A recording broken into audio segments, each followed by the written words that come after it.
Kuvuka kwa Yesu Kristo uko kwagenze. Kuvuka kwa Yesu Kristo kwagenze gutya. Na Mariya yari yarasabwe na Yosefu, ariko yari ataramurongora. Babona afite inda y'Umwuka Wera. Umugabo we Yosefu, kuko yari umukiranutsi kandi adashaka kumukoza isoni ku mugaragaro, yigira inama yo kumubenga rwihishwa.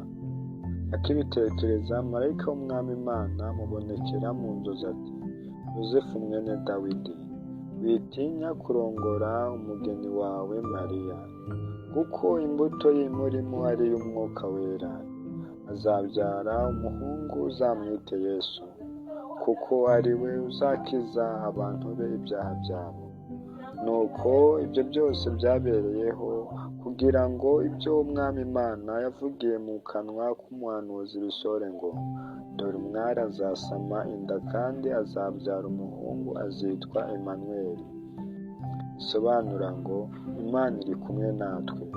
Yosefu akangutse abigenza uko marayika w'Umwami Imana yamutegetse, arongora umugeni we, ariko ntibaryamana arinda ageza igihe yabyariye umuhungu amwita Yesu.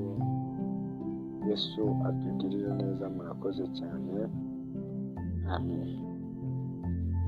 Twizere Yesu Kristo niwe mwana w'Imana yavuye mu ijuru, azanywe no gukiza twebwe abanyabyaha ibyaha byacu. Yesu adufashe kandi atugirire neza, murakoze cyane. Amen.